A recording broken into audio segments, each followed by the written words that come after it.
You're going to need 2 of these panels from the Dollar Tree, and you're going to want to cut them at 16 inches. The first one, you're going to use the pattern side, and then the second one, you're going to cut 16 inches from the bottom. So you're going to have one cut that has the pattern and one that does not. And this is going to be 16 inches long. And I chose to keep the one with the star. You can get them with the cutout pumpkin. Then I'm going to take these 2 more pieces from the Dollar Tree and cut them at 16 inches as well. I'm going to use my miter box.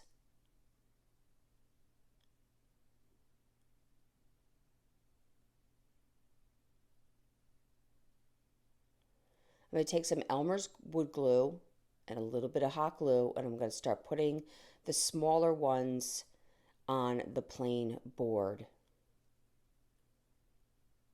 on the sides standing up.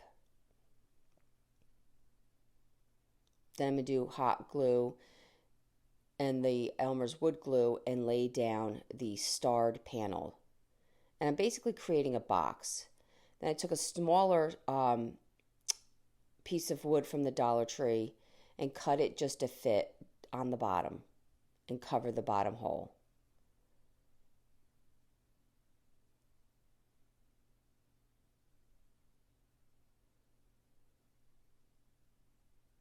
I took some black and I painted my box with Wise Owl black chalk synthesis paint, and I found this tea towel at just $1. You can use any tea towel. If you can't find one or do not have that store, you can get cute ones at the Dollar Tree or Marshall's. Home Goods has pretty inexpensive tea towels, and Hobby Lobby, check the clearance section. And I cut the image out, leaving just maybe 2 inches of the towel, and I'm going to wrap it around and glue it on the back side. So you can see the image from the front, and it's just below the star.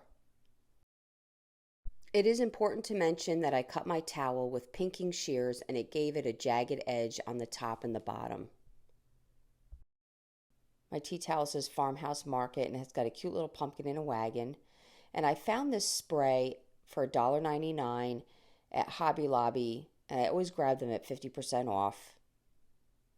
And I'm going to staple it to the bottom, almost making it appear like it's wrapping around.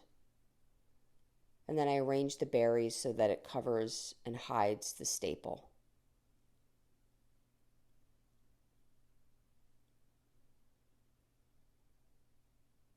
I have the hanger holes from the original panel, and I'm just going to put jute down one hole, tie a knot in the back side, and then thread it through the other hole, just so that it looks like this has a purpose.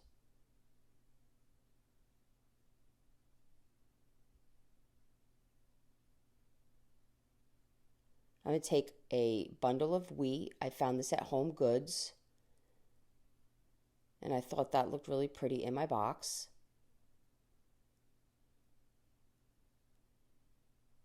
And there you go. I really hope you enjoyed this video. For other tutorials, go check us out on YouTube. You can now watch all our videos at chalkitupfancy.com. For any paint products, tissue paper transfer, or mesh stencils, chalkitupfancy.com. Thank you so much.